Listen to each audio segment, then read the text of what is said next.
Par avance, désolé pour la tenue légère, mais il fait super chaud. Salut! Alors, comme ça, l'épreuve du bac de français, de S et de ES était trop difficile cette année. Apparemment, les élèves s'en sont plaints, et ils ont même lancé une pétition pour je sais pas, pour invalider peut-être les résultats de cette épreuve, ou pour inciter les correcteurs à un peu de clémence, un peu de pitié. C'est cocasse, très cocasse. En vrai, je juge pas du tout parce que pour l'instant, ce bac de français, j'en ai pas vu la couleur, je sais pas à quoi il ressemble. Mais surtout, ce qui m'a frappé, c'est les commentaires en dessous de cet article qui parlait de la pétition, où on a eu un florilège de bande de petits fragiles, les élèves d'aujourd'hui sont devenus super cons, le bac c'était plus dur avant, bon on connaît ce genre de réaction, hein, c'était mieux avant, nous on était des durs, les élèves d'aujourd'hui ils font des dissertes en langage SMS.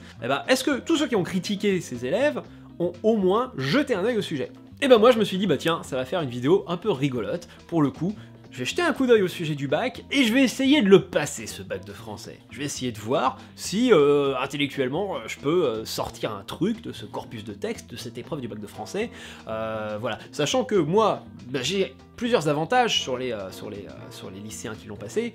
Primo, je sais que le commentaire de texte parle du poème d'André Chédid, je sais qu'André Chédid est une femme, parce que je l'ai vu passer. Et deuxièmement, moi j'ai aussi une licence de lettres, et je suis un amateur de littérature, donc peut-être que j'ai quand même quelques bons restes, voilà, peut-être que je suis un peu plus musclé sur la matière, en tout cas, que les lycéens de première. Mais par contre, j'ai un sacré handicap. Mon bac, je l'ai passé en 2004. Enfin, mon épreuve du français, je l'ai passé en 2004. Ça fait 15 ans que j'ai pas révisé pour le bac de français. Donc ça se trouve, je vais me bananer complètement. Alors, je préfère prévenir, cette vidéo n'a pas pour objectif de me moquer des lycéens et des lycéennes qui ont passé cette épreuve du bac de français, pas du tout. Ça n'a pas pour but non plus de montrer que je serais meilleur avec mes gros muscles, ce genre de choses.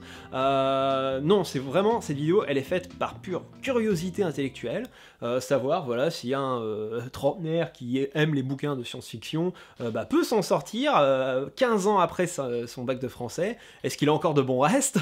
Est-ce que, voilà, je peux me dépatouiller de tout ça?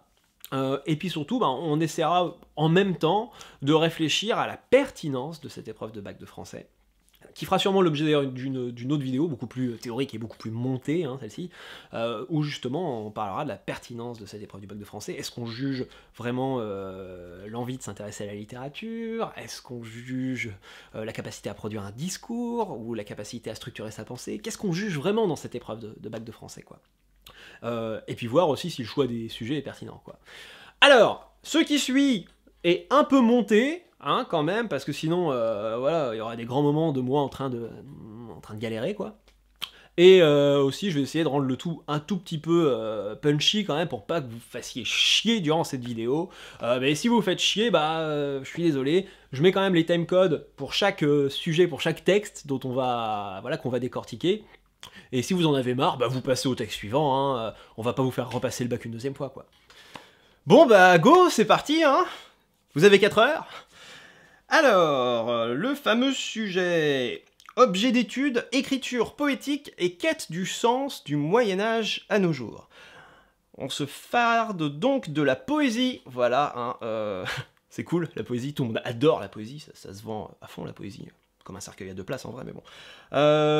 Par contre, c'est cool la poésie par rapport au théâtre, par exemple, ou par rapport au roman, parce que il est communément admis de surinterpréter, quoi, dans la poésie. Dans la poésie, voilà, c'est culturellement admis qu'en fait, on peut bullshiter un max, quoi, que les mots ne veulent pas dire uniquement ce qu'ils veulent dire, il y a toujours des sens cachés, des interprétations et autres, donc on peut y aller et s'y donner à cœur joie. Ça, c'est cool.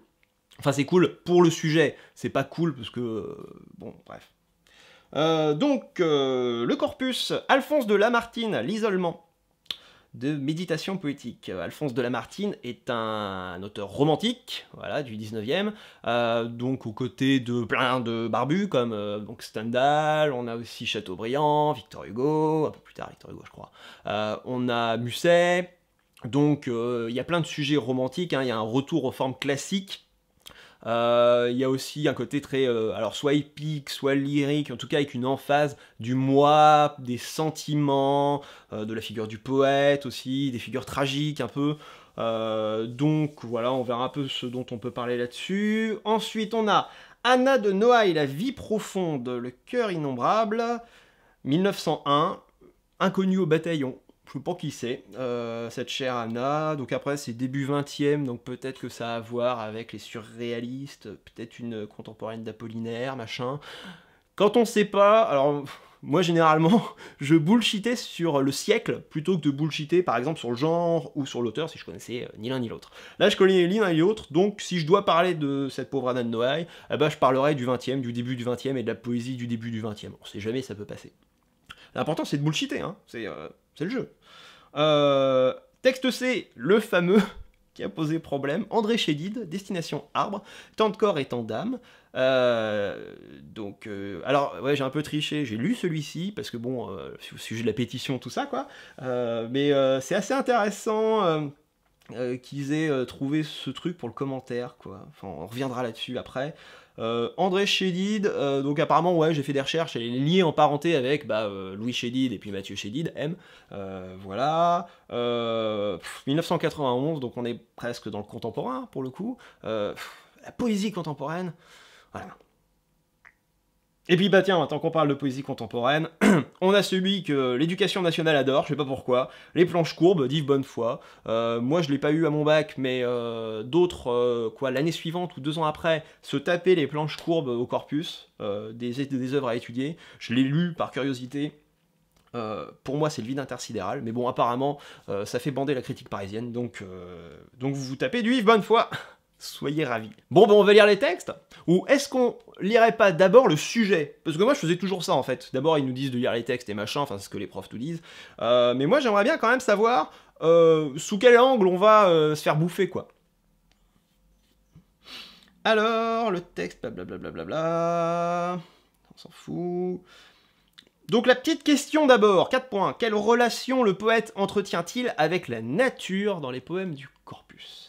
Quelle relation le poète entretient-il avec la nature? Oh, ok, super. Donc on a déjà quelques trucs à dire, hein, la nature est un temple où de vivants piliers laissent parfois sortir de confuses paroles. Baudelaire. Ouais, si vous avez des poètes, hein, même s'ils n'ont rien à voir avec le corpus, qui parlent de la nature, essayez de les balancer. Faites du name dropping, quoi. Ça... Parce que là, vous prouvez en fait que vous avez été plus loin en fait. C'est pas vraiment votre sens académique qui est récompensé, c'est plus votre curiosité, votre émancipation en fait. C'est-à-dire comment faire un discours, parce que c'est ça, hein, c'est pas, en fait, on ne juge pas votre amour de la littérature, hein, parce qu'un amoureux de la littérature, il passerait pas 8 ans à désosser des poèmes. Ça, ou sinon, c'est qu'il est maso. Non, c'est le but, en fait, c'est de voir si vous pouvez employer une méthode pour générer un discours que vous récupérez aussi des thèmes que vous avez vus durant l'année, tout en vous émancipant, en prouvant que vous avez été curieux. On reviendra là-dessus, sur le sujet du bac, hein, mais c'est pas cool. Bref. Allez, on attaque la lecture des textes. Alors, l'isolement Lamartine. Souvent sur la montagne, à l'ombre du vieux chêne, au coucher du soleil, tristement je m'assieds, je promène au hasard mes regards sur la plaine, dont le tableau changeant se déroule à mes pieds. Ok. Bon, d'abord, premier truc, auteurs romantiques, ils ont tendance à réutiliser des formes classiques, donc on vérifie juste, par exemple, le rythme, les rimes, ce genre de conneries. Souvent sur la montagne, à l'ombre du vieux chêne, c'est un alexandrin, on a la césure, je crois au milieu, souvent sur la montagne. Souvent sur la montagne. Ok. Ouais, parce que quand il y a un E, mais il y a un A juste après, comme ça, là, le E de la montagne n'est pas compté. Ok. Donc bon, vu qu'on sait que ça va parler de la nature, on a la montagne, on a le coucher de soleil, on a la plaine, on a le tableau. Intéressant, ça. Donc là, on a plein d'éléments descriptifs de la montagne, hein, un tableau. Donc on est sur quelqu'un qui contemple. Voilà. Ici gronde le fleuve aux vagues écumantes, il serpente et s'enfonce en un lointain azur. Là, le lac immobile étend ses eaux dormantes, où l'étoile du soir se lève dans l'azur. Ok, donc là le fleuve gronde, il serpente et s'enfonce, donc le fleuve en quelque sorte est quand même animé. Il est pas loin d'être personnifié, plutôt animalisé, donc voilà, il serpente et s'enfonce dans la Lointaine Azur, donc on a clairement une nature qui bouge d'un côté, puis là on a le lac immobile qui étend ses eaux dormantes, où l'étoile du soir se lève dans l'azur, donc l'étoile se lève, etc. Donc on est sur une nature changeante, qui se mue. Au sommet de ces monts couronnés de bois sombres, le crépuscule encore jette un dernier rayon, et le char vaporeux de la reine des ombres monte et blanchit déjà les bords de l'horizon.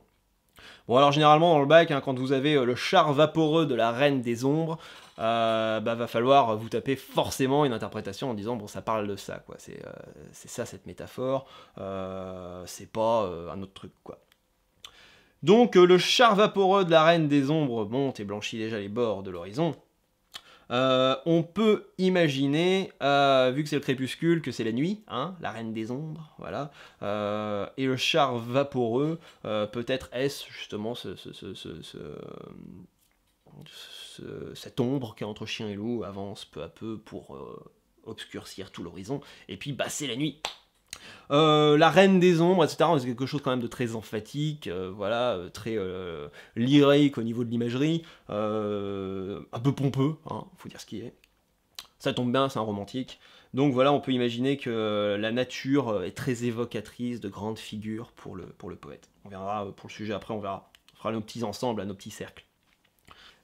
Alors oui, par rapport au sujet, normalement, alors je sais pas comment vous faites, mais moi je faisais des petits cercles. Alors dès qu'il y avait des trucs un peu signifiants, hop, voilà. Et puis après, bah, les petits cercles, je développais les idées. Puis après, les idées, je les mettais dans les gros cercles, et puis ça faisait des axes. C'était pour ranger un peu le truc, quoi. Je perds ma voix. Donc ça, bon, on le verra, vite fait, je vous montrerai mon brouillon. On verra. Cependant, s'élançant de la flèche gothique, un son religieux se répand dans les airs, le voyageur s'arrête et la cloche rustique, au dernier bruit du jour, mêle de 5 concerts. Donc là, bon, on sonne les cloches, hein, donc la flèche gothique, c'est une église, hein, très probablement. Donc si je me plante pas de figure de style, mais à mon avis, je vais me planter, signifier le tout par une partie, je crois que c'est une métonymie, mais je peux me planter. Donc le son religieux, ça peut être soit des chants, ou soit la cloche, en effet, dont on nous parle après. Au dernier bruit du jour, mêle de 5 concerts, donc on imagine que voilà, ça doit être... je m'y connais pas du tout en religion. C'est le tocsin, non? Un truc comme ça, j'en sais rien. Mais à ces doux tableaux, mon âme indifférente n'éprouve devant eux ni charme ni transport. Je contemple la terre ainsi qu'une ombre errante, le soleil des vivants n'échauffe plus les morts. Donc là, on a plein de trucs... clairement à fond, là, romantique, là, clairement. Donc l'âme, voilà, les transports, les émotions, les sentiments. Le soleil des vivants n'échauffe plus les morts. Voilà, on a l'image de ces pauvres airs dans les cimetières ou compagnie. Voilà, et le soleil a quitté, et la nuit est le domaine de la mort. Et donc à ces doux tableaux, donc on a clairement en effet une nature qui est contemplative, et le poète qui est indifférent, blasé de sa life. Non, faut pas que je parle jeune, non, ça va pas marcher, je crois. Donc bon, voilà, là c'est intéressant, on a des éléments significatifs pour dire quel est le rapport du poète à la nature. Bah, le rapport du poète à la nature, c'est en effet un rapport de contemplation, mais ça peut aussi être un rapport qui évoque en reflet son moi. Alors, soit en reflet, soit en opposition. C'est-à-dire, oui, la nature est étrangère à moi, sombre poète, ou au contraire, je me retrouve dans la nature. Vu qu'on a lu les autres textes, là on voit que ça peut aussi tourner autour de ça. On verra. De colline en vain portant ma vue, du sud à l'Aquilon, de l'aurore au couchant, je parcours tous les points de l'immense étendue, et je dis, nulle part le bonheur ne m'attend. Donc, évidemment, le correcteur n'attend pas que vous disiez, Lamartine c'est un blasé, voilà, il va se suicider. Non. On est sur, voilà, encore l'emphase du moi, les sentiments, etc. On pourrait presque parler de spleen, mais le spleen, ça vient un peu plus tard, hein, ça vient avec le Parnasse, les symbolistes, tout ça. Donc on évite de parler de ça, on dit que, ouais, les romantiques sont des gros chieurs, quoi. J'en sais rien. On verra ce qu'on peut en sortir, hein, plus tard. On passe au texte B. Anan Noailles, donc pareil, hein, on est donc 20e siècle cette fois-ci, on change clairement de siècle, mais aussi de registre, de genre, etc. Le seul problème, c'est que moi, j'y connais que dalle en littérature début 20e, hormis peut-être un peu l'absurde, etc., Ionesco et compagnie. Le seul problème, c'est que voilà, en poème, enfin poésie, un peu apollinaire, je crois que c'est la période, et Luard peut-être, mais tout ce qui est surréaliste et compagnie, bah, j'y connais pas grand-chose. Donc, on va voir ce qu'on peut raconter. Bah, d'un autre côté, je me mets dans les pompes voilà, d'un élève de première qui est déjà suffisamment stressé comme ça, et puis qui en plus bah, connaît pas forcément tous les genres et tous les registres et tous les machins et tous les trucs. C'est logique et toutes les époques. C'est normal. Faut pas. Voilà. On va essayer de bullshiter. Être dans la nature ainsi qu'un arbre humain. Donc là, d'abord, hein, première chose, on compte les vers, on voit s'il y a une structure, si ça rime, etc. Donc là, on s'aperçoit que ça rime. Hein. Humain, feuillage, orage, main. Donc ça, c'est des rimes... on sait rien. C'est A, B, B, A. Je sais plus comment ça s'appelle. Âge, 1, main, pardon. Donc là, on est sur des rimes suffisantes. Très bien. Et puis, on va compter. Être dans la nature ainsi qu'un arbre humain. Étendre ses désirs comme un profond feuillage. Et sentir par la nuit, paisible et par l'orage, la sève universelle affluer dans ses mains.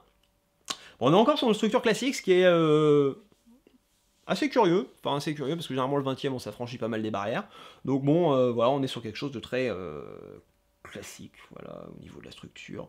Faut voir si la césure, elle se pose bien, tu vois, la césure c'est le moment où ça coupe entre les deux hémistiches, si je me souviens.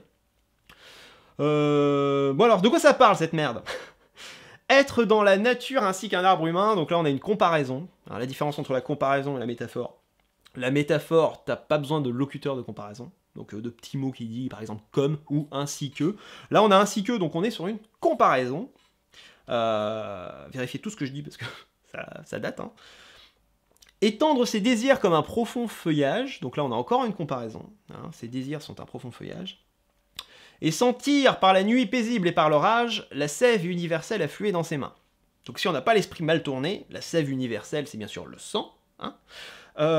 Et ensuite, la sève universelle affluer dans ses mains. Donc là on a clairement une métaphore filée cette fois-ci, parce qu'elle se poursuit sur plusieurs propositions, entre l'arbre et l'humain. Voilà. Et d'ailleurs on a cette chose, là cet adjectif épithète, là, au tout début, voilà, un arbre humain. Donc voilà, même à l'intérieur de la comparaison, on a cette sorte de confusion entre l'arbre et l'homme, une sorte de comparaison, voilà, de reflet, la nature et l'homme seraient pareils, hein. Voilà, on serait semblable à des arbres. Donc c'est intéressant déjà, là on a plus le rapport contemplatif du poète, là on est sur un rapport beaucoup plus de reflet, de rechercher des analogies entre le végétal et l'humain. Voilà. Donc l'arbre est personnifié, bien sûr, vous pouvez parler de personnification si vous voulez. Vivre, avoir les rayons du soleil sur la face, boire le sel ardent des embruns et des pleurs, et goûter chaudement la joie et la douleur, qui font une buée humaine dans l'espace. Donc on est toujours hein, sur quelque chose de versifié, très rythmé. Faut vérifier si c'est encore des alexandrins, on verra. Vivre, avoir les rayons du soleil sur la face, c'est bien, c'est que les humains et les arbres, ils vivent et puis ils ont le soleil dans la gueule. Enfin, parfois, quand le soleil est là, en tout cas. Voilà. Boire le sel ardent des embruns et des pleurs. Donc là, c'est intéressant parce que, voilà, le sel ardent des embruns, donc la flotte, hein, enfin, l'eau de mer qui part dans les vents, et des pleurs. Donc là, c'est pareil, on a toujours une sorte de continuation, enfin de continuité, pardon, continuation c'est un autre truc, entre justement le côté arbre et naturel avec les embruns et le côté humain avec les pleurs. Donc on arrive, c'est même plus une comparaison, on est carrément dans une confusion là, voilà, avec la conjonction est. Et goûter chaudement la joie et la douleur qui font une buée humaine dans l'espace. Et donc là, une buée humaine. Dans l'espace. Alors, le correcteur qui va vous faire chier pourrait peut-être vous demander, si c'était sur un commentaire de texte, de dire c'est quoi la buée humaine? Vous lui dites, j'en sais rien. Sentir dans son cœur vif l'air, le feu et le sang. On a des éléments là, puis on a en plus le sang. On a des sortes enfin, c'est des éléments primordiaux, quoi, voilà, l'air et le feu. Et puis le sang, bon, on est sur quand même quelque chose de vital. Hein. Tourbillonner ainsi que le vent sur la terre. Donc l'air tourbillonne ainsi que le vent. On a encore une comparaison, ainsi que. Sentir dans son cœur vif l'air, le feu et le sang tourbillonner ainsi que le vent sur la terre. Donc on est sur les sens, hein, sentir évidemment. Sentir mais quelque chose qui tourbillonne, donc quelque chose qui est quand même plus dans l'ordre du vital, dans l'ordre du mouvement, de l'énergie vitale, de l'énergie, ouais. S'élever au réel et pencher au mystère, être le jour qui monte et l'ombre qui descend. On est en fait sur un délire, j'ai l'impression, hein, comment dire, de syncrétisme, quoi, d'englober tout, voilà, donc c'est-à-dire à la fois le réel et le mystère, donc on est un peu sur des antithèses. C'est pas vraiment une antithèse, mais vous comprenez un peu l'idée. Le jour qui monte et l'ombre qui descend, voilà, sur ces deux parties là, de la proposition, là, on est presque ouais, sur l'antithèse. On est à la fois donc, le jour qui monte et à la fois l'ombre qui descend. Donc il y a une idée que voilà, l'homme est un peu tout plein comme la nature. Comme du pourpre soir aux couleurs de cerise, de ses cœurs vermeils couler la flamme et l'eau, et comme l'aube claire appuyée au coteau, avoir l'âme qui rêve au bord du monde assise, l'âme qui rêve au bord du monde assise, voilà, donc on a l'image en effet du poète, hein, l'âme qui rêve c'est le poète, voilà, qui est assis au bord du monde, donc ça veut dire qu'il contemple tout le monde, qui peut comprendre tout, voilà, qui voit à travers la nature, à travers, pardon, l'humain, ouais, ouais, ok. Donc là, ouais, au niveau de l'image de la nature, on a toujours donc cette idée, en effet, d'observation de la nature, hein, de contemplation, et à la fois, on a cette envie de se comparer à, d'être semblable à, qui est intéressante, voilà, on fera des axes après, si vous voulez. Si vous en avez marre, je ferai une version courte. Par contre, si on doit le comparer, parce que oui, quand vous répondez à une question, faut surtout pas faire « Ah ben dans le poème A ça dit ça, dans le poème B ça dit ça, machin », faut les comparer. Et donc justement, on peut les comparer, donc ces deux poèmes, déjà, en voyant qu'il y a du similaire. Le similaire, c'est que la nature est un peu idéalisée, elle est belle, tu vois. C'est pas, par exemple, on parle pas d'ouragan, on parle pas de tsunami, on parle pas du règne animal qui se bouffe, etc. Non, on est quand même sur des adjectifs plutôt amélioratifs, on est sur quelque chose, sur une tonalité beaucoup plus, comment dire, d'éloge ou de lyrisme ou de machin, on est sur du positif, quoi, quand on parle de la nature. Donc ça, sur les deux, c'est le cas. Sur les deux aussi, il y a un aspect de contemplation. Donc l'aspect de contemplation, c'est voilà, voir la nature, percer à jour la nature. Alors le poète perce à jour la nature, il sent l'âme de la nature. Mais il y a aussi une différence entre ces deux poèmes, parce que le premier, celui de Lamartine, il y a un aspect donc de tableau, il utilise le terme tableau, donc en fait il contemple juste, tandis que Anna de Noailles, elle pousse un peu plus le bouchon, parce qu'elle compare l'homme à la nature, qui serait semblable, qui serait reflet, etc. Vous en faites ce que vous voulez. Moi c'est ce qui me frappe, après c'est de la poésie, vous pouvez me rajouter du bullshit comme vous voulez, quoi. André Chédid, le fameux Destination Arbre. Donc, André Chédid, donc c'est le poème voilà, qui a suscité la pétition et l'indignation des élèves. On va voir. Destination Arbre. Parcourir l'arbre, se lier au jardin, se mêler aux forêts, plonger au fond des terres pour renaître de l'argile. Stop. Ok. Donc déjà... au niveau rythme, on a que dalle, on est sur du vers libre. On est aussi sur du vers libre au niveau des sonorités, parce qu'on n'a pas de rime. Voilà. Alors, est-ce qu'on a quelque chose, est-ce qu'on a des motifs rythmiques, etc. D'abord sur la forme de la poésie, on essaye de voir si on peut sortir des trucs intéressants. Et là... Ouais, il n'y a pas grand-chose, quoi. Ça va être chiant. L'arbre est avec une majuscule. Donc ce serait un peu l'idée de l'arbre, hein, une sorte d'arbre universel, hein, quelque chose voilà, qui supplante un peu tout, quoi. Voilà, donc l'arbre c'est aussi un peu l'image de la nature. En quelque sorte, on est encore sur une métonymie. Se lier au jardin, se mêler aux forêts, plonger au fond des terres pour renaître de l'argile. Ce qui est intéressant, c'est qu'il y a un verbe à chaque vers. Donc on est sur quelque chose de très action, mais si on regarde, il y a parcourir et plonger, mais il y a surtout des verbes d'état, renaître, se mêler, se lier, des verbes pronominaux, Voilà, donc se lier au jardin, se mêler aux forêts, plonger au fond des terres pour renaître de l'argile. Donc là, on est clairement à la fois donc, dans se déplacer dans la nature, parcourir l'arbre, mais on est aussi dans un délire d'harmonie, de symbiose entre justement soi, parce que pour l'instant on sait pas encore qui vraiment parle quoi. Donc se lier au jardin, se mêler aux forêts, on peut imaginer que c'est l'humain donc qui se mêle à l'arbre. Donc là on est plus dans la contemplation, on n'est plus dans le reflet, on est carrément même là dans la symbiose quoi. Voilà, renaître de l'argile. Alors renaître de l'argile, ça peut rappeler plein de choses, hein. Il y a un petit côté un peu biblique à ça. Il y a aussi, si vous connaissez le mythe du golem dans le Talmud, qui a été justement façonné à partir d'argile.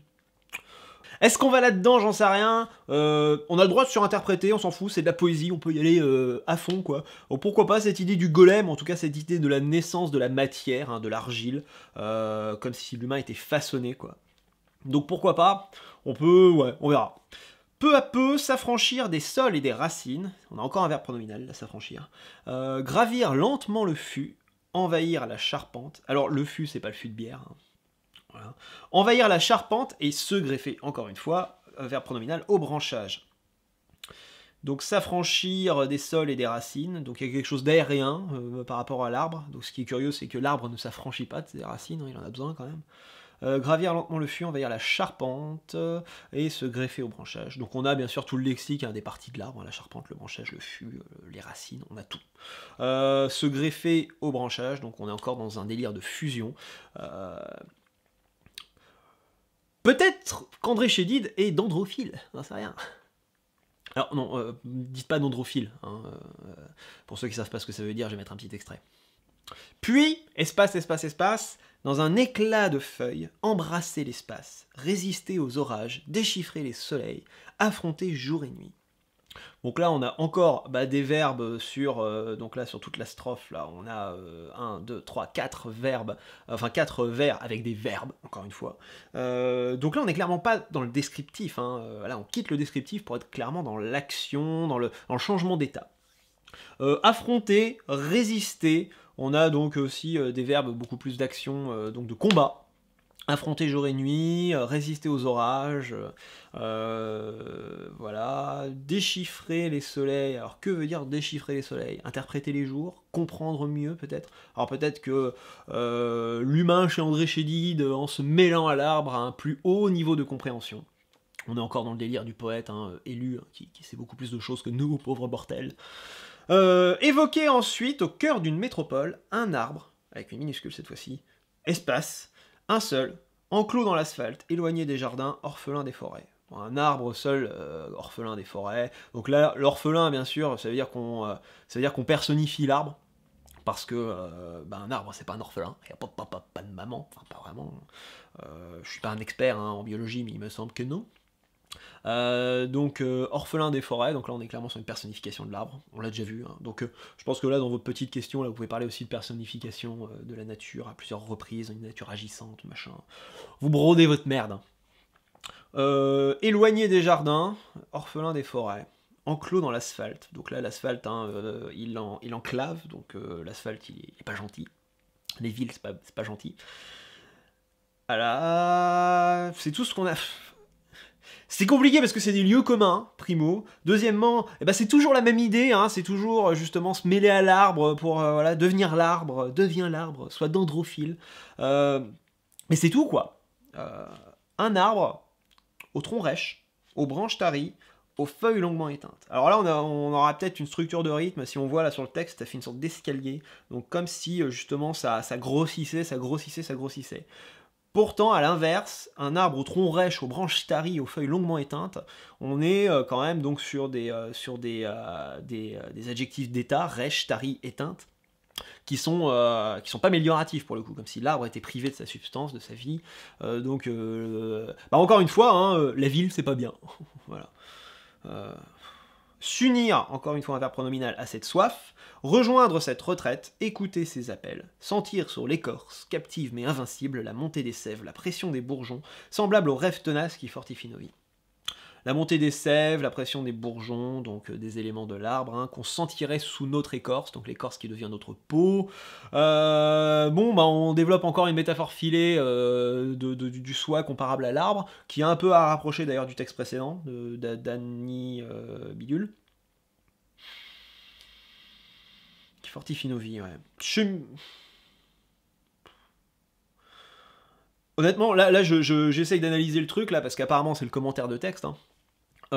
Honnêtement, c'est pas cool. Il y a vraiment pas grand chose à raconter là-dessus.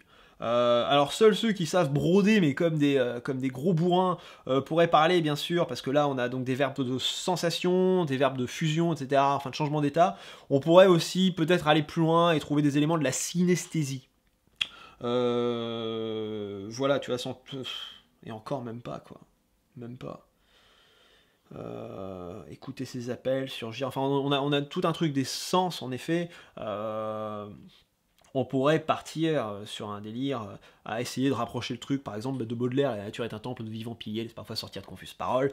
Ce côté des correspondances, voilà, d'une nature de laquelle on ne se serait pas extrait, mais au contraire, on ferait partie intégrante, on serait des arbres, quoi. Cheminer d'arbre en arbre, explorant l'éphémère, aller d'arbre en arbre, dépistant la durée. Dépistant la durée. Honnêtement, je serais tombé sur ce poème pendant l'épreuve de français, j'aurais fait une pétition. Oh là là, pauvre gamin, pauvre gosse. Ah, c'est pas cool, ah, c'est pas cool. Cheminer d'arbre en arbre, donc explorant l'éphémère. L'éphémère et l'arbre, c'est pas deux trucs qui vont ensemble, hein, quand même, hein, techniquement.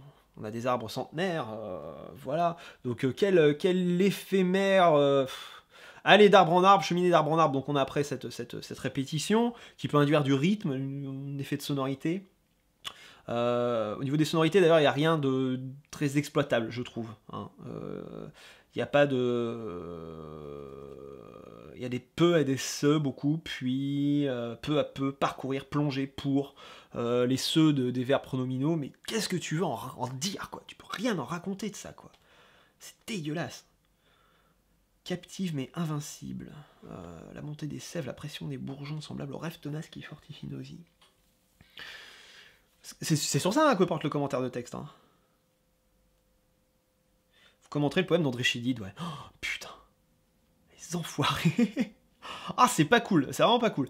Dépistant la durée, donc on reste là-dessus. Moi, je ne l'interprète pas. Voilà, j'interprète pas.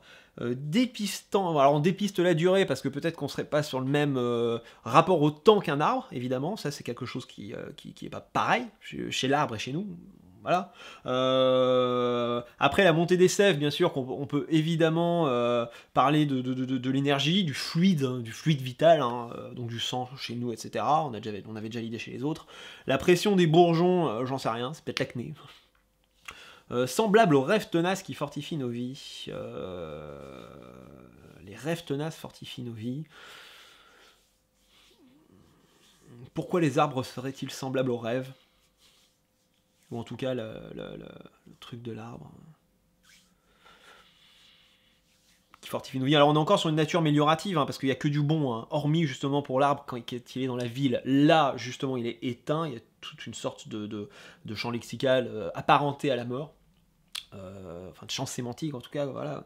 Au niveau de la mort, il est orphelin, voilà, les branches sont taries, les feuilles sont éteintes, le tronc est rêche, donc peut-être faire un truc, une sorte d'axe justement dans le commentaire sur cet aspect-là, sur cet aspect arbre des villes contre la nature qui elle est gorgée de vitalité. Voilà, les espaces ouverts 11 et 18, bah si vraiment on veut essayer de sortir un truc, mais vraiment là c'est faire du mal aux mouches, quoi. C'est les espaces peuvent moduler le texte de sorte qu'il ressemble à un arbre vu de profil. Un arbre, plus loin un seul, puis... Et il n'y a même pas réellement de logique, en fait, hein, au niveau de ces espaces. Hein. Mais après, voilà, c'est tout le problème de ce genre d'exercice. Hein. Elle a pu écrire ça en une matinée. Voilà, bon, elle écrit son truc, voilà, quelques idées, quelques associations d'idées, parce que le poète, il est pas là en train d'ouvrir des dichos et de chercher des similitudes, des trucs ésotériques, machin, non, c'est faux. Il y a beaucoup aussi de poèmes qui jaillissent de la spontanéité. Donc qu'est-ce qu'on fait quand on tombe sur un texte, justement, qui est spontané? Surtout, qu'est-ce qu'on fait pendant le bac, où l'objectif est d'interpréter, où l'objectif c'est de colorier au minimum, je sais pas moi, au minimum une double copie, voire 2 doubles copies, de bullshit, quoi. Donc là, qu'est-ce qu'on fait? On tombe forcément dans le piège de la surinterprétation. Déjà, l'interprétation, c'est un peu une trahison, parce qu'on n'est pas dans la tête d'André Chédid, on sait pas, voilà. Peut-être qu'elle a fait appel aussi à des images de son passé, à des images qui, elle, la frappent, qui peuplent son paysage mental, et nous, on n'y a pas accès à ça, hein, à moins de lui faire un IRM, mais on n'a pas les moyens quand on fait le bac. Quand on passe le bac.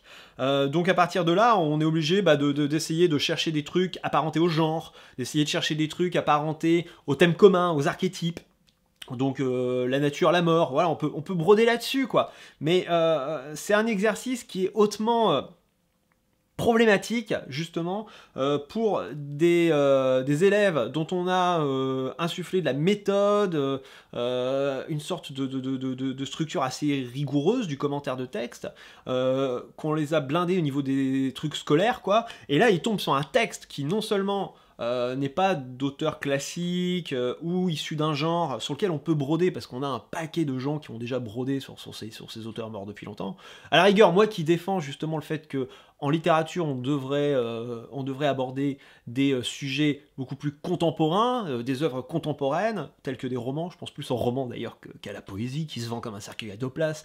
Il n'y a plus personne qui consomme de la poésie de nos jours, quoi. Ça, c'est mon opinion personnelle, mais je trouve que c'est un genre mort. Voilà, la musique l'a remplacé, quoi, à la rigueur.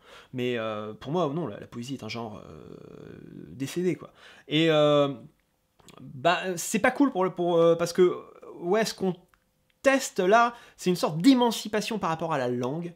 Je vous invite à mater d'ailleurs la vidéo de Franck Lepage à ce sujet par rapport au bac. On teste en fait une émancipation par rapport à la langue qui me pose un énorme problème en fait. On teste votre capacité à être malin, à penser en dehors des cadres, à créer des analogies, etc. Ce qu'on fait pas vraiment en cours de français, ou ce qu'on fait très peu. Et d'ailleurs, est-ce qu'on parle de littérature, quoi, comme ça, en essayant justement d'extraire du sens d'un poème qui, désolé de le dire, est super pauvre au niveau du sens, quoi. Non, pas vraiment. Est-ce qu'on essaye de... Ce que je veux dire, c'est que dans ce texte, il n'y a pas non plus de vérité à extraire, il n'y a pas à lire entre les lignes. Enfin, à mon avis, il n'y a rien entre les lignes. Il y a ce qu'on peut y mettre, il y a ce que la culture de la poésie nous a poussé à y mettre, hein, c'est-à-dire, tiens, tel rythme, ça veut dire telle chose, tel machin, tel truc, mais c'est pas... Non. À la rigueur, autant qu'on fasse étudier aux élèves des textes, voilà, avec des doubles sens, pour essayer peut-être, par exemple, d'aider les gamins à comprendre le discours en creux, la langue de bois, voilà, qu'ils développent une autodéfense et un esprit critique vis-à-vis du discours, vis-à-vis de l'écrit, c'est vachement intéressant. Mais après, ça, c'est pas la littérature. En fait, on leur fait pas étudier la littérature, on leur fait décortiquer un objet de curiosité. Voilà, c'est pas... Non, la littérature, on en parle, mais il y a aussi une part de personnel dans notre appréciation de la littérature. Donc moi, ça me dépasse un peu, tout ça. Je dois avouer que ça me dépasse. Ça rejoint clairement le sujet dont on avait parlé là, sur l'élitisme et le pédantisme. Mais bon. Bon, maintenant, est-ce que vous avez eu raison de faire une pétition là-dessus, vous, élèves de première qui avez passé ce bac-là Je comprends pourquoi. Ce truc est c'est pas un piège, mais c'est le néant absolu, quoi. Après André Chédid, que des élèves se soient plantés sur le fait qu'André Chédid soit une femme, bon, je veux dire, quand on est stressé, on peut passer à côté de ce genre de détails, hein. En plus, il y a plein de textes, il y a beaucoup de choses, 4 heures, ça peut passer super vite. Ouais, je comprends à la rigueur qu'ils aient pu être décontenancés par ce texte, et je le répète encore une fois, putain quoi, le commentaire à la rigueur sur celui de Annie, de Anna, de Noailles, ouais, il y a des trucs à dire, sur Lamartine, on peut dérouler même en mode automatique, quoi, mais là... ouais, on peut se demander si le vide n'est pas pensé comme un putain de piège. C'est pensé comme un putain de piège. Il y a... moi j'ai pas grand chose à dire, voilà. Donc après, moi j'ai pas révisé, comme je disais, hein, j'ai un handicap par rapport à vous, c'est que ouais, ça fait 15 ans que je l'ai passé mon bac, donc j'en sais rien. Mais non, c'est pas cool, c'est pas cool. Après, est-ce qu'ils ont eu raison de faire une pétition? Ça, j'en sais rien. Je comprends pourquoi ils l'ont faite, cette pétition. Est-ce qu'ils ont eu raison de le faire? Bon, à mon avis, ça mènera à rien. Qu'est-ce qu'ils veulent faire? Annuler les résultats du bac? Non, bah non. De toute façon, c'est le bac de première. Au pire, vous vous bananez et vous essayez de compenser sur l'année suivante. Alors, je sais que c'est désagréable de se choper une mauvaise note au bac, d'avoir été un peu piégé comme ça, quoi, sur un texte complètement vide. Mais après, bon, peut-être aussi que les correcteurs... Au moins, peut-être que votre pétition pourra jouer le rôle de sonnette d'alarme vis-à-vis des correcteurs, qui se montreront plus cléments. Clément, c'est même pas une histoire de Clément. J'espère qu'ils joueront simplement le jeu du fait que, voilà, il n'y a rien à dire dans ce texte. Qu'est-ce qu'on juge, quoi? Qu'est-ce qu'on juge quand on file un poème contemporain en vers libre avec des libertés sur la forme à des gamins qui ont étudié des genres littéraires, des structures littéraires qu'on a sûrement emmerdé à coups de rimes, de quatrains, de tercets, de versification en tout genre, pour finir par filer un commentaire sur le vers libre, quoi. Parce que le discours, faut pas oublier que voilà, développer un discours comme ça, méthodique, etc., et s'émanciper surtout des trucs qu'on a vus avant, pour pas être trop scolaire, comme dit Franck Lepage, c'est dangereux, parce que on juge plus un individu qu'un élève, et aussi on juge une performance à un instant T, hein, c'est ça le bac, hein, c'est pour ça que moi j'ai horreur de ça par rapport à ce bac, et l'instant T n'est pas suffisant pour évaluer si l'éducation nationale s'est mise en tête d'évaluer l'intelligence de ses candidats, c'est pas suffisant. C'est pas suffisant pour analyser la faculté d'apprentissage, la faculté d'émancipation par rapport au discours, de comprendre, de structurer sa pensée et sa méthode d'aborder des textes. C'est pas suffisant. Pour moi, c'est un acte vain, quoi. Je suis plus, d'ailleurs, partisan du contrôle continu que de ce foutu bac. Après, on entre dans des trucs politiques. On fera une 3e vidéo sur le bac. Là, c'était juste m'amuser à ce petit exercice, hein. Voilà. Ah mais merde, on n'a pas fait bonne foi. On n'a pas fait Yves Bonnefoy. Est-ce qu'on le fait? Bon, en fonction, peut-être que je le couperai, hein, si la vidéo est trop longue, hein, mais on va essayer de le faire. Partie 1. Mais le plus cher, mais non le moins cruel, de tous nos souvenirs, la pluie d'été, soudaine, brève. Très bien. Donc déjà là on a la première strophe qui est en vers libre, à nouveau, hein, qui ne rime pas non plus, donc là on s'affranchit complètement de la forme. On a des sauts à la ligne, quoi, des passages en vers qui sont très très curieux parce qu'ils coupent la phrase, parce que là en fait on a une phrase, hein, mais le plus cher mais non le moins cruel de tous nos souvenirs, la pluie d'été soudaine bref. Alors on a une phrase à laquelle il manque un verbe, voilà. Est-ce qu'on peut parler d'anacolute? Frimons un peu. Ouais, on peut parler d'anacolute, à mon avis, parce que l'anacolute, c'est une cassure dans la structure d'une phrase. Le côté... alors, je sais plus comment on appelle ces phrases. C'est des phrases nominales, non, c'est ça? Je sais plus. Bref, donc là, ouais. Bon. Donc, il s'affranchit du verbe. Très bien. On a donc des sauts à la ligne un peu curieux, hein, mais non, paf, le moins cruel. De tous nos souvenirs, la pluie d'été, soudaine, bref. Soudaine, bref. Ça tombe bien au niveau du rythme, hein, on reste sur du... voilà. Au niveau de la nature, parce que si on se rappelle, la question c'est par rapport à la nature, c'est quoi déjà? C'est la relation du poète par rapport à la nature. Ok. Donc là, on a une relation quand même relativement connue, très évoquée en poésie, qui est la nostalgie. Voilà, donc la nostalgie, hein, le moins cruel, mais le plus cher, de tous nos souvenirs, la pluie d'été. Voilà. Donc soudaine, brève, ce qui est intéressant, c'est que cette soudaineté et cette brièveté sont des adjectifs qui ont un petit côté très présent, un petit côté très spontané, quoi. Soudain, bref. Donc c'est comme si le souvenir ressurgissait. Pourquoi pas. Nous allions, et c'était... Dans un autre monde, encore une fois, on a un changement un peu curieux, nos bouches s'enivraient de l'odeur de l'herbe. Donc là, on a ce qu'on appelle la synesthésie, les bouches qui s'enivrent de l'odeur. Voilà, donc généralement c'est le nez qui s'enivre de l'odeur. Enfin, plus ou moins, c'est l'odorat. Donc là, si les sens se confondent, hein, on est clairement dans un aspect très synesthésique, très cher à notre cher ami symboliste Baudelaire. Vous vous rappelez, hein, je dis, quand on a un poète qui parle de la nature et qu'on a stocké, et même s'il n'est pas dans le corpus, si on s'en souvient, on le balance à toutes les sauces. Faut faire du name dropping, quoi. Voilà. Donc c'était dans un autre monde. Donc voilà, le souvenir, c'était clairement un autre monde. On est dans le monde du passé, dans le monde de l'idéalisation. Il y a par exemple Stendhal qui parle pas mal de cet aspect-là qu'il appelle la cristallisation. Je sais plus si c'est Stendhal qui parle de cristallisation. Bref, c'est qu'en effet, les souvenirs paraissent toujours plus doux, plus beaux, voilà, ils sont cristallisés, quoi, comme du cristal. Donc là, voilà, nos bouches s'enivraient de l'odeur de l'herbe. Alors je sais pas vous, mais si vous avez bouffé du gazon, c'est pas très bon. Donc on est clairement dans un sentiment idéal de la nature. Terre! L'étoffe de la pluie se plaquait sur toi. C'était comme le sein qu'eût rêvé un peintre. Terre, bon, avec un T majuscule, donc c'est peut-être le T du début du vers, mais ça peut être aussi le T de la terre, hein, bien sûr. Donc là on est sur une ode, hein, terre, terre, sur une ode justement à la nature. L'étoffe de la pluie se plaquait sur toi. Voilà, donc c'était comme le sein qu'eût rêvé un peintre.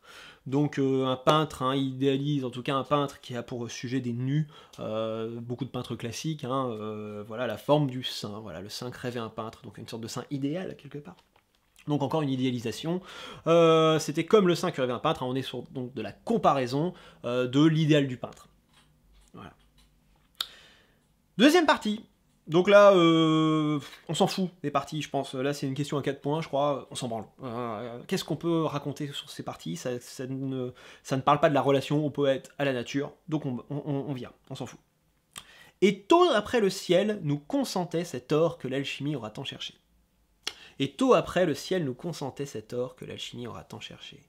Donc en fait, là, ce qu'il explique, donc l'alchimie, hein, ils sont sympas, ils ont mis un renvoi à bas de page. Hein, l'alchimie a pour objectif de transformer les métaux en or.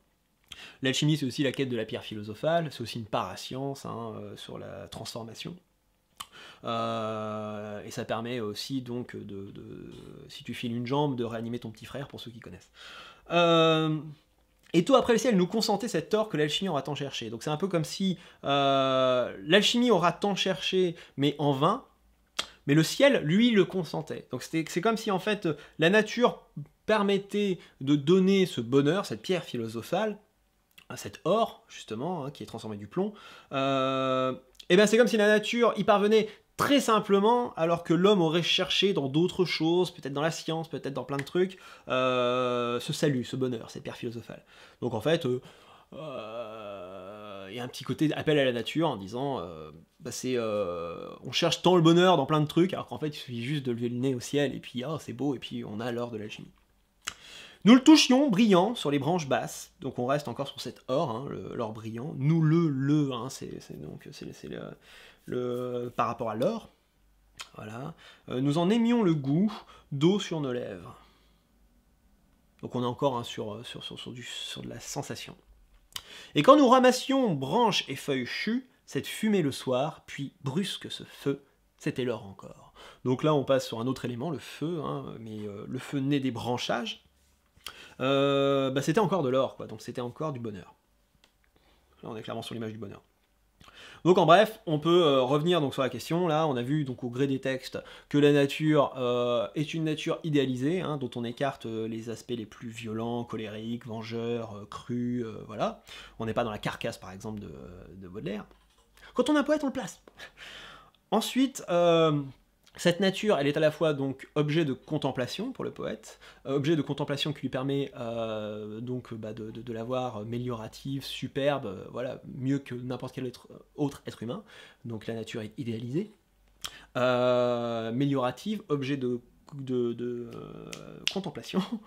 Et aussi, elle finit par devenir reflet de l'individu, semblable à l'humain en fait. Donc là, on a à la fois notre cher André Chédid et Anna, comment elle s'appelle, Anna, et Anna de Noailles, qui justement commence à aborder un autre aspect de la nature, qui est celui donc de la symbiose, hein, en quelque sorte. La nature n'est plus objet de contemplation, de rêverie, et pour nous en apprendre sur nous, mais non, la nature est nous. Voilà, la nature est nous, donc d'abord au premier sens, c'est-à-dire qu'on est similaire à elle dans le fonctionnement, Anna machin. Et ensuite, André Chédid, c'est clairement même l'aspect fusionnel hein, de l'homme et de l'arbre qui serait en fait un seul organisme. Voilà, avec plein de ponts entre les deux quoi.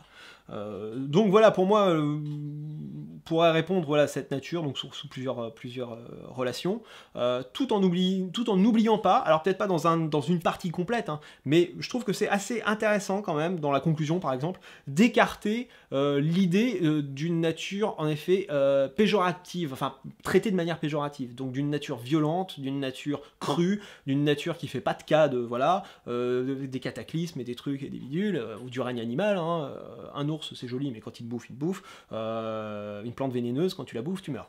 Donc voilà, on n'est pas non plus, on est dans dans un certain lyrisme naturel, une certaine, voilà. Donc, voilà le plan que je ferais, quoi, hein, idéalisation d'un côté, avec objet de contemplation, et après, objet de fusion, de symbiose. Voilà. Puis après, ces 4 pans, on va pas non plus se tortiller le cul, quoi. Et puis, il faut garder du temps pour trouver des trucs à inventer sur ce superbe poème d'André Chédid, hein. Bande de fragiles, là, à faire une pétition, quoi. Vous en foutrez des pétitions. Non, vous avez raison. Et clairement, vous avez raison. Dissertation, avoir l'âme qui rêve au bord du monde assise, écrit Anna Noailles. Ouais, pensez-vous que ce vers puisse définir l'attitude du poète face au monde? Bon, la disserte, en fait, on pourrait presque reprendre des éléments de la question, parce qu'en fait, l'âme qui rêve au bord du monde assise, ouais, donc on a 2 éléments. On a un élément en effet passif, où le poète est une sorte de caméra qui verrait l'âme, quoi. L'âme qui rêve, hein, on peut imaginer que c'est le poète. Donc il y a un côté, en effet, ce vers, ouais, peut définir l'attitude du poète face au monde, mais plus loin que ça, même. Le vers peut définir même l'humain face au monde. Il peut même, comment dire, au bord du monde assise, non, c'est même plus qu'au bord du monde. On a beaucoup de choses, on a beaucoup d'idées de mouvement et autres. Donc non, en fait, elle n'est pas assise au bord du monde. Enfin, le poète, l'âme qui rêve, n'est pas assise au bord du monde. Elle est même à l'intérieur de ce monde, elle s'imbrique dans ce monde, elle communique avec ce monde.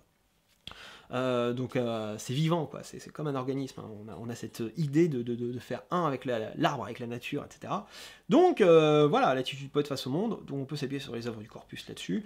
Après, l'âme qui rêve au bord du monde assise, on est obligé donc bien sûr de parler du rapport du poète. Est-ce que le poète est en retrait, ou est-ce que le poète est dans le monde? Les œuvres que vous avez étudiées, j'en sais rien, moi, des œuvres que vous avez étudiées, mais bon, voilà. Ainsi que sur vos lectures personnelles. Comme si vous kiffiez lire de la poésie, putain, quoi. Il y a peut-être des gens qui me regardent et puis qui adorent la poésie. Je ne juge pas. Et invention, nulle part le bonheur m'attend, écrit Lamartine.